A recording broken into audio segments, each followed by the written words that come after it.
पश्चिम बंगाल और असम में आज विधानसभा चुनाव के पहले चरण का मतदान है। बंगाल में पहले चरण में 5 जिलों की 30 सीटों पर वोटिंग होगी। इनमें ज्यादातर सीट एक समय नक्सलवाद से प्रभावित रहे जंगल महल इलाके में पड़ती हैं। पिछले विधानसभा चुनाव में इन 30 सीटों में टीएमसी ने 27 सीटें जीती थी। हालांकि 2019 लोकसभा चुनाव में बीजेपी ने कई सीटों पर बढ़त बनाई थी। बंगाल में पहले चरण का मतदान का समय सुबह 7 बजे से शाम 6:30 बजे तक है। तो वहीं असम में पहले चरण में कुल 126 विधानसभा सीटों में 47 पर वोट डाले जाएंगे। आपको बता दें ये सीट अपर असर इलाके में है। पिछले विधानसभा चुनाव में बीजेपी और उसकी सहयोगी असम गण परिषद ने इन 47 में से 35 सीटों पर कब्जा किया था, जबकि 2019 के लोकसभा चुनाव में बीजेपी और उसके सहयोगियों ने 47 में से 40 विधानसभा सीटों पर बढ़त हासिल की थी। कुदरत का निशाना बने अमेरिका के दक्षिणी राज्यों में मौसम जमकर कहर ढा रहा है। पिछले हफ्ते ही वहां के अलाबामा राज्य को तूफान ने झकझोर कर रख दिया था और एक दिन पहले वहां एक बार फिर 14 खतरनाक बवंडर आए जो करीब 5 लोगों का काल साबित हुए और ऐसी तबाही मचाकर गए कि इलाके के इलाके उजाड़ नजर आने लगे। लोगों के आशियाने मलबे में बदल गए। तबाही की तस्वीरें ऐसी थी कि उन्हें देखकर यह कहना भी मुश्किल था कि जहां से वो ली गई वहां पर कभी किसी का घर हुआ करता था। आसमान से ली गई तस्वीरों में एक मकान की तो पूरी की पूरी छत ही गायब दिखी। उसके अंदर मौजूद इंसान और तहस नहस हुआ सारा सामान साफ साफ दिखा। वहीं जो मकान बवंडर की बलि नहीं चढ़े, पास लगे पेड़ों ने उनका सत्यानाश कर दिया। बवंडर की ताकत ऐसी थी कि पेड़ जड़ समेत उखड़ गए और मकानों पर जा गिरे। कई जगह तो पेड़ों ने हाईवे ही ब्लॉक कर दिए, गाड़ियों का कचूमर भी निकाल दिया। वहीं एक जगह तो बर्बादी के बवंडर की दिल दहला देने वाली तस्वीरें कैमरे में रिकॉर्ड हो गई। वीडियो में बवंडर ऐसे तेजी से बढ़ता दिखा मानो वो सब कुछ निगल जाएगा। बवंडर में बिजली के खंभे गिर गए तो राज्य के 20,000 से भी ज्यादा परिवारों को बिजली के बिना रहने के लिए मजबूर होना पड़ा। पहले चरण के मतदान से ठीक पहले शुवेंदु अधिकारी के पिता और बीजेपी नेता शिशिर अधिकारी ने यह दावा किया कि पश्चिम बंगाल में बीजेपी को 200 से ज्यादा सीटें मिलेंगी। उन्होंने यह भी दावा किया कि नंदीग्राम से शुवेंदु अधिकारी ममता बनर्जी को बड़े अंतर से हराएंगे। शिशिर जी, 7 सीटें पूर्वी मेदिनीपुर में वोटिंग हो रही है। कितनी सीटें जीतेगी बीजेपी? बीजेपी को 100 सीट मिल जाएगा। लेकिन इस पूरे इलाके में तृणमूल कांग्रेस 2016 में पूरा जीती थी। अब क्या बदल गया जिसकी वजह से सिर्फ आपके आ जाने से? आदमी लोग ऐसा डिसाइड किया, जो आपको मालूम है, जो पता आया है, तो होलसेल बीजेपी का पास जाएगा। ममता बनर्जी, जब से आपने बीजेपी ज्वाइन की है, ममता बनर्जी लगातार ये कह रही हैं कि शिशिर अधिकारी के परिवार ने 5,000 करोड़ रुपए की संपत्ति बनाई है, अवैध संपत्ति, काली संपत्ति, और उसकी जांच कराऊंगी मैं। तो 9 वर्ष और 9 ईयर्स वो लोग क्षमता में है, वो काई नहीं किया। उसको करने दो, हम लोग देखेंगे। इतना करीबी आपकी थी, इस तरह से बयान क्यों दे रही ममता बनर्जी, क्या वजह? वो कभी कभी जिसका एनिमिटी वो करता है, उसका ऑलराउंड एनिमिटी करता है। whoever it may be, he may be father, he may be son, he may be daughter, he may be friends or anybody else. उसका ऑल राउंड फाइट करता है अगेंस्ट में। वैसे ही करा, और कुछ बात नहीं है। तो आप तैयार हैं दादा? Are you ready? आप तैयार हैं? ना, हम लोग तो डिटर्मिनेशन लेके तो हम उसको छोड़ा है। जैसे होने भी सकता है। मुकुल के अगेंस्ट 40 फॉल्स केस है। और नारदा क्या है, और शारदा क्या है, कौन ने गॉटअप किया, सब तो उससे पूछने से वो थ्योरी मिल जाएगा। मिस्र के पूर्वी इलाके सोहाग में 2 ट्रेन आपस में टकरा गई और इस हादसे में 32 लोगों की मौत हो गई, जबकि करीब 100 लोग घायल हो गए। बताया गया कि एक ट्रेन में सवार यात्री ने अचानक चेन खींचकर ट्रेन रोक दी, जिसके बाद पीछे से आ रही ट्रेन ने उसे जोरदार टक्कर मार दी। ये टक्कर इतनी जबरदस्त थी कि कुछ बोगियां तो एक दूसरे के ऊपर चढ़ गईं। हादसे के बाद वहां हाहाकार मच गया। आसपास मौजूद लोग वहां पहुंचे और बचाव का काम शुरू किया। सामने आई एक तस्वीर में बचाव कर्मी बुरी तरह टूट फूट चुकी बोगी के अंदर अपने काम में जुटे नजर आए। इस दौरान इलाके के लोग भी उनकी मदद करते दिखाई दिए। एक डिब्बा तो इतनी बुरी तरह बर्बाद हो चुका था कि उसके अंदर घुसना भी मुश्किल था। कई लोग डिब्बों की छत पर चढ़कर अंदर फंसे लोगों को तलाशने की कोशिश करते दिखे। बाहुबली नेता मुख्तार अंसारी के मामले में पंजाब सरकार को सुप्रीम कोर्ट से झटका लगा। न्यूज़ 18 के एहतशाम खान की रिपोर्ट है कि सुप्रीम कोर्ट ने पंजाब सरकार की दलील को खारिज करते हुए मुख्तार अंसारी को पंजाब की जेल से यूपी के बांदा की जेल में भेजने का आदेश दिया। यूपी में मुख्तार अंसारी पर कई आपराधिक मामले दर्ज हैं, लेकिन पंजाब की जेल में बंद होने की वजह से उन मामलों में उस पर कार्रवाई नहीं हो पा रही है। मुख्तार अंसारी ने कोर्ट को बताया था कि वो यूपी की जेल में नहीं जाना चाहता है क्योंकि वहां उसकी जान को खतरा है, जबकि यूपी सरकार ने सुप्रीम कोर्ट में दलील दी थी कि कोर्ट की कार्रवाई से बचने के लिए मुख्तार अंसारी यूपी नहीं आना चाहता। वहीं पंजाब सरकार ने उसकी तबीयत का हवाला देकर उसे यूपी न भेजने की अपील की थी। सुप्रीम कोर्ट ने पंजाब सरकार की अपील को ठुकरा दिया और मुख्तार अंसारी को 2 हफ्तों के अंदर यूपी की जेल में भेजने का आदेश दिया। मेरा ख्याल है कि सुप्रीम कोर्ट ने 2 हफ्ते का ज़्यादा टाइम दिया। अगर 1 दिन का भी देती तो हम उसी दिन इसको रिहा कर देते और जेल में ट्रांसफर कर देते। पश्चिम बंगाल के पूर्व मेदिनीपुर जिले में पहले चरण के चुनाव से कुछ घंटे पहले वहां चुनाव कराने आए एक पुलिस और केंद्रीय अर्धसैनिक बल के जवानों पर बमबाजी की गई। अचानक हुए हमले में कुछ जवान घायल हो गए, जिन्हें इलाज के लिए फौरन अस्पताल में भर्ती करवाया गया है। बीती रात मुंबई के एक मॉल में अचानक आग लग गई, जिसमें 11 लोगों की मौत हो गई। आग ड्रीम्स मॉल की तीसरी मंजिल पर लगी, जहां एक अस्पताल चलाया जा रहा। अचानक लगी आग की वजह से 78 लोग फंस गए, जिन्हें बचाने के लिए फायर ब्रिगेड की टीमों ने ऑपरेशन शुरू कर दिया। मॉल की कांच की इमारत में काफी दूर से आग की लपटें दिखाई देने लगी। मॉल के अंदर धुआं भरता जा रहा था, जिसकी वजह से लोगों का दम घुटने लगा। फायर ब्रिगेड ने फौरन बड़ी बड़ी हाइड्रोलिक लिफ्ट के जरिए सनराइज अस्पताल में फंसे मरीजों को निकालना शुरू किया। सबसे पहले अस्पताल से बुजुर्ग मरीजों और महिलाओं को बाहर निकाला गया। छोटी बड़ी कई एम्बुलेंस पहले से तैयार रखी गई। फायर ब्रिगेड की लिफ्ट से नीचे उतारते ही मरीजों को एम्बुलेंस में चढ़ाया जाने लगा। निकाले गए मरीजों को मुलुंड के सरकारी अस्पताल में शिफ्ट किया जाने लगा। एम्बुलेंस की कमी भी इस मौके पर साफ दिखी। एक मरीज को तो ऑटो में बिठाकर ले जाने की तस्वीरें भी कैमरे में कैद हुई। आग इतनी भयानक थी कि लपटें सुबह तक अस्पताल से दिखाई देती रहीं। ऊंचाई से ली गई कुछ तस्वीरों में पूरा मॉल ही एक आग के गोले की तरह दिखने लगा। तकरीबन 20 से 25 गाड़ियां यहाँ पर मौजूद हैं, फायर ब्रिगेड की गाड़ियां मौजूद हैं और ये जो आग है वो अभी भी लगी हुई है। फायर ब्रिगेड की टीम घटना के 12 घंटे बाद भी ये बोलने की हालत में नहीं थी कि बिल्डिंग के अंदर कितने लोग फंसे हैं। अभी पूरा सर्च करेंगे। अभी हमारा फायर फाइटिंग भी पूरे तरह जोरों से पूरा फायर फाइटिंग चल रहा है। अभी भी बिल्डिंग के अंदर सेंटर में फायर है। न्यूज 18 की टीम जब मॉल के अंदर पहुंची तो वहां सब कुछ आग में झुलसा हुआ दिखा। राख और धुआं फैला हुआ दिखा।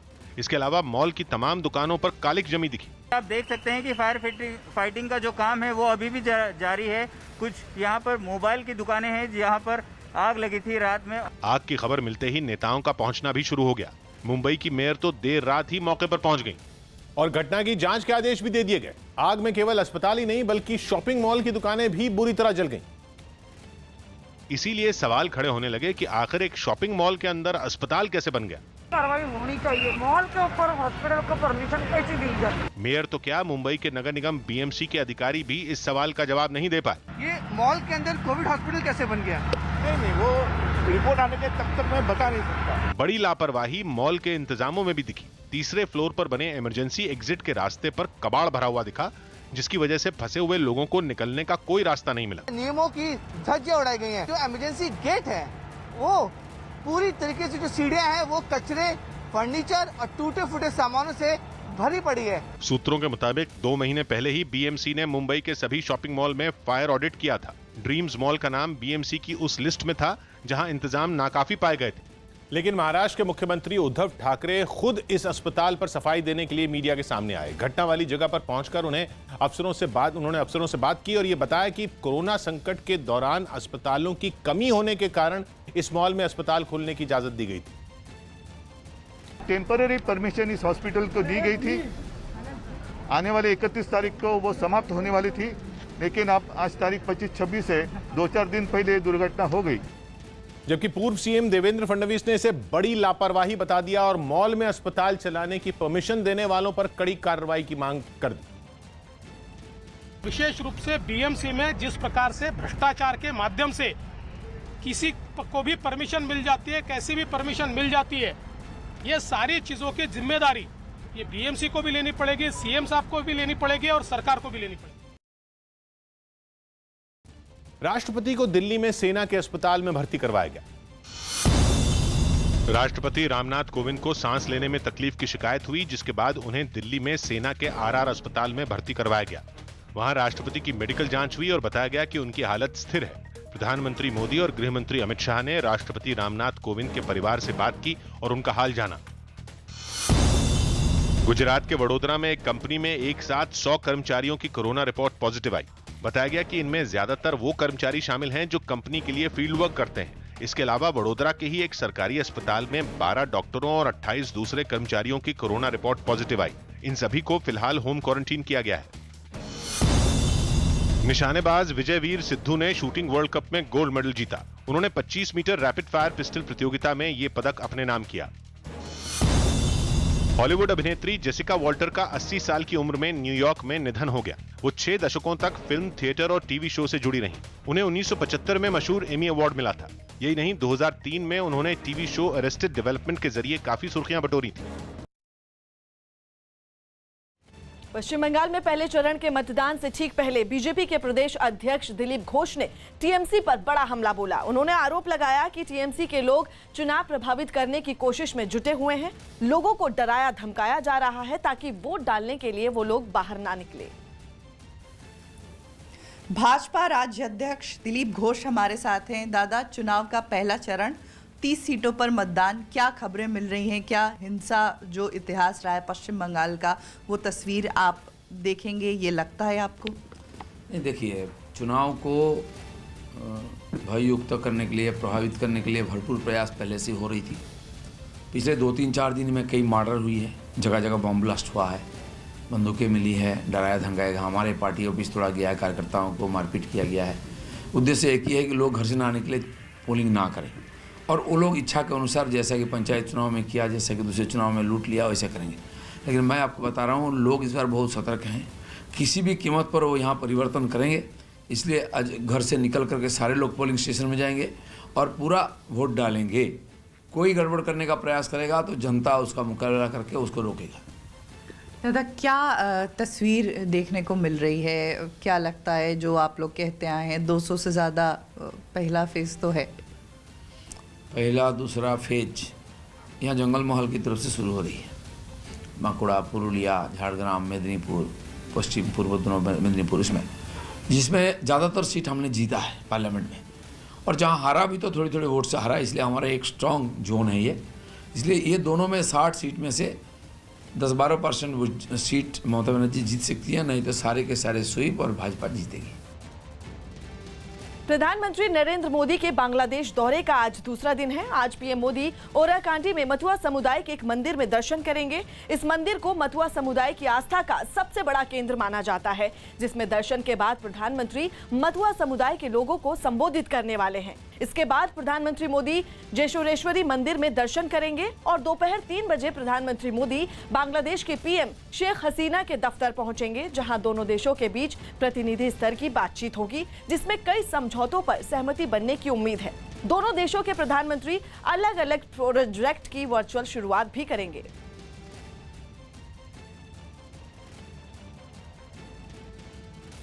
देश भर में कोरोना के बढ़ते मामलों को लेकर गृह मंत्रालय ने नए दिशा निर्देश जारी किए हैं, जो 1 अप्रैल से 30 अप्रैल तक लागू रहेगा। गृह मंत्रालय ने राज्यों को निर्देश दिए कि होली और शब-ए बारात को लेकर कोरोना नियमों का सख्ती से पालन हो।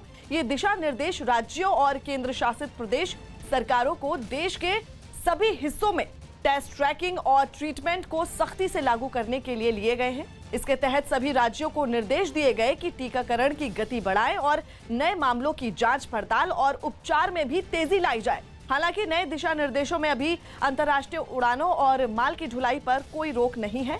तो वहीं कोरोना के बढ़ते मामलों को देखते हुए केंद्रीय टीमें छत्तीसगढ़ और चंडीगढ़ पहुंच गई हैं।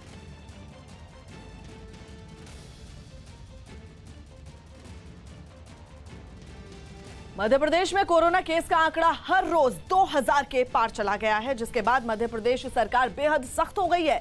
आपको बता दें, रविवार को मध्य प्रदेश के 12 शहरों में लॉकडाउन का ऐलान कर दिया गया, जिनमें भोपाल, इंदौर, जबलपुर, रतलाम, छिंदवाड़ा, बैतूल और खरगोन समेत विदिशा, उज्जैन, ग्वालियर, नरसिंहपुर, सौंसर भी रविवार को लॉकडाउन रहेगा। सभी त्योहार घर पर ही मनाने के निर्देश दिए गए हैं। तो वहीं भोपाल में धर्म स्थलों में प्रवेश को भी बंद कर दिया गया है और इसके साथ ही होली पर भीड़ न लगाने के भी निर्देश दिए गए हैं। आपको बता दें, राज्य के सभी पिकनिक स्पॉट भी बंद कर दिए गए हैं। नाइट कर्फ्यू रात 9 से सुबह 8 बजे तक जारी रहेगा।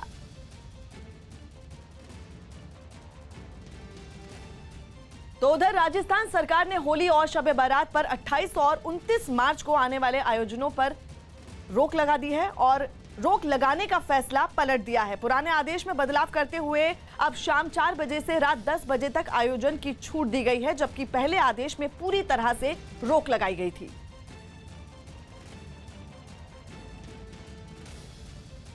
राजस्थान के उदयपुर में कोरोना वैक्सीन पर लोगों के डर को भगाने के लिए जागरूकता अभियान चलाया गया। इसके लिए कोटरा तहसील के कुछ लोग एक जगह पर इकट्ठा हुए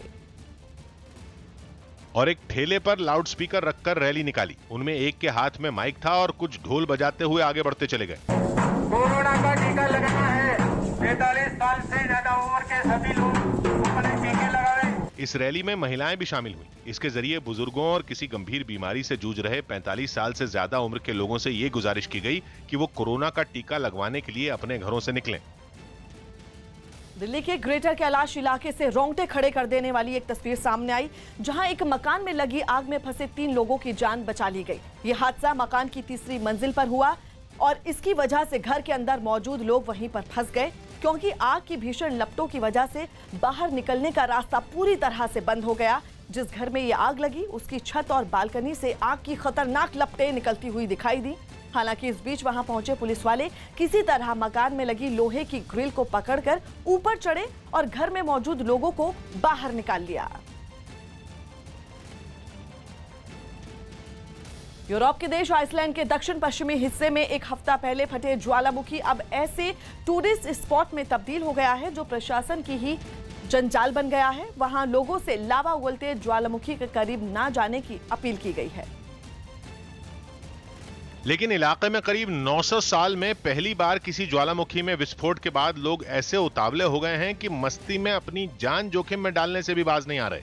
अपनी आंखों के सामने खौलते लावे को लाइव देखने का पर्यटकों को ऐसा चस्का लगा है कि उन्होंने ज्वालामुखी के पास ही डेरा जमा लिया है। सामने आई तस्वीरों में काले पड़े लावे का अंबार दिखा, उससे उठता धुआं भी नजर आया, लेकिन तब भी सैलानी टस से मस नहीं हुए। एक जगह तो लावे को आगे बढ़ता देखकर भी पीछे हटना तो दूर, बेपरवाह लोग तस्वीरें खिंचाते नजर आए। एक आदमी तो लावे के बेहद पास खड़े होकर उसे कैमरे में रिकॉर्ड करता दिखा।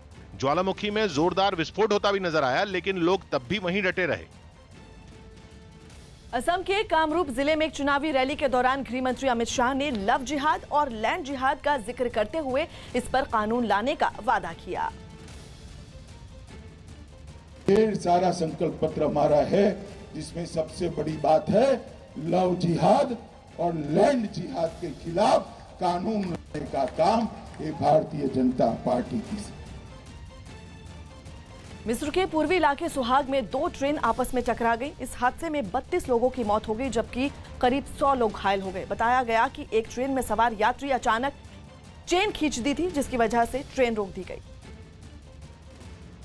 जिसके बाद पीछे से आ रही ट्रेन ने उसे जोरदार टक्कर मार दी। ये टक्कर इतनी जबरदस्त थी कि कुछ बोगियां तो एक दूसरे के ऊपर चढ़ गईं। हादसे के बाद वहां हाहाकार मच गया। आसपास मौजूद लोग वहां पहुंचे और बचाव का काम शुरू किया। सामने आई एक तस्वीर में बचावकर्मी बुरी तरह टूट फूट चुकी बोगी के अंदर अपने काम में जुटे नजर आए। इस दौरान इलाके के लोग भी उनकी मदद करते दिखाई दिए। एक डिब्बा तो इतनी बुरी तरह बर्बाद हो चुका था कि उसके अंदर घुसना भी मुश्किल था। कई लोग डिब्बों की छत पर चढ़कर अंदर फंसे लोगों को तलाशने की कोशिश करते दिखे। बीजेपी अध्यक्ष जेपी नड्डा ने तमिलनाडु के चेन्नई में रैली की और बीजेपी एआईएडीएमके गठबंधन के लिए वोट मांगे। 234 विधानसभा सीटों वाले तमिलनाडु में बीजेपी 20 सीटों पर चुनाव लड़ रही है, जिसके लिए बीजेपी अध्यक्ष जेपी नड्डा चेन्नई पहुंचे और गठबंधन के उम्मीदवारों के लिए प्रचार किया। फूलों से सजे खुले ट्रक पर सवार नड्डा ने इस दौरान केंद्र की नरेंद्र मोदी सरकार की नीतियों को गिनाया और जनता से अपने गठबंधन को जिताने की अपील की। उनकी इस रैली में काफी भीड़ भी नजर आई। इस दौरान नड्डा ने कांग्रेस और डीएमके के गठबंधन पर भ्रष्टाचार का आरोप लगाते हुए जमकर निशाना साधा। डीएमके का मतलब होता है dynasty, D for dynasty, M for money और के फॉर कट्टा पंचायत। यूरोप के देश फिनलैंड में फ्रांस के एक गोताखोर ने एक जमी झील के नीचे सबसे लंबी दूरी तक स्विमिंग करके वर्ल्ड रिकॉर्ड अपने नाम कर लिया। हैरानी की बात यह है कि गोताखोर ने यह कारनामा बिना किसी ऑक्सीजन उपकरण की मदद के किया। और महज एक सांस में बर्फ बनी झील के अंदर 120 मीटर का फासला तय करके इतिहास रच दिया। आर्थर गेहा बोयरी नाम के इस गोताखोर के रिकॉर्ड पर नजर रखने के लिए एक शख्स लगातार पानी में उसके साथ रहा। वहीं बाकी लोगों की टीम झील के ऊपर 1-1 मीटर का हिसाब रखती नजर आई। खून जमा देने वाले बर्फीले पानी में भी गोताखोर आराम से आगे बढ़ता रहा और जब मिशन पूरा करके वो पानी से बाहर निकला तो उसकी खुशी का कोई ठिकाना नहीं रहा। हालांकि ये कीर्तिमान अपने नाम करने से पहले गोताखोर थोड़ा बेचैन नजर आया। एक सांस में तैराकी करने के लिए वो खुद को तैयार करता दिखा और जब पानी में उतरा तो कमाल ही कर दिया। जम्मू कश्मीर के उधमपुर से डरा देने वाली कुछ तस्वीरें सामने आई। वहां जम्मू श्रीनगर हाईवे पर एक पहाड़ खिसक गया। इस घटना में एक आदमी की मौत हो गई जबकि 2 लोगों को चोटें आई हैं। आपको बता दें, घटना के बाद वो रास्ता ब्लॉक हो गया है और काफी बड़े हिस्से में पत्थर ही पत्थर नजर आए। हाईवे की मरम्मत के लिए इस्तेमाल की जा रही एक गाड़ी में भी आग लग गई जिसे दमकल विभाग की टीम ने बुझा लिया। बताया गया कि वहां काम कर रहे 3 मजदूर इस घटना की चपेट में आ गए। फ्राइडे था तो ज़्यादा बड़ा हादसा नहीं हुआ क्योंकि गाड़ियाँ आज बंद थी हाईवे पे। होली के मौके पर कोरोना मरीजों को बढ़ने से रोकने के लिए गुजरात के अहमदाबाद में कुछ पुलिस वालों और समाज सेवियों ने लोगों को जागरूक करने के लिए एक अभियान चलाया। राज्य सरकार पहले ही कोरोना के खतरे को देखते हुए होली खेलने के लिए सभी तरह के आयोजनों पर रोक लगा चुकी है, जिसके बाद इन लोगों ने समाज में जागरूकता फैलाने का फैसला लिया। इसके लिए एक इलाके को चुना गया जिसकी कई गलियों में ये पुलिस वाले और समाज सेवी हाथों में पर्चे लेकर पहुंच गए। उन्होंने घूम घूम कर लोगों से अपील की कि वो महामारी से बचाव के लिए त्योहार पर एक दूसरे से दूरी बनाए रखने का खास ख्याल रखें। एक दूसरे पे कलर नहीं डालने के लिए आग्रह कर रहे हैं। लोगों में जागरूकता फैलाने के लिए ये लोग न सिर्फ गली गली घूमे बल्कि कई घरों की घंटी बजाकर भी लोगों को बाहर बुलाया। उनसे होली पर रंगों से दूर रहने की गुजारिश की। उन लोगों ने भी जागरूकता फैलाने के लिए निकले इन पुलिस कर्मियों और समाज सेवियों की अपील पर गौर किया।